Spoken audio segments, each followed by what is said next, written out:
जावई बापू मुलीला माझ्या कधीच रडवू नका, जावई बापू मुलीला माझ्या कधीच रडवू नका। मुलगी म्हणजे काळीज आहे माझे, काळजाला दुखवू नका,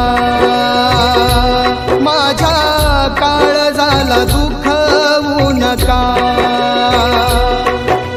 लग्न मंडपात बोलतो म्हणून तुम्ही रागावू नका, लग्न मंडपात बोलतो म्हणून तुम्ही रागावू नका।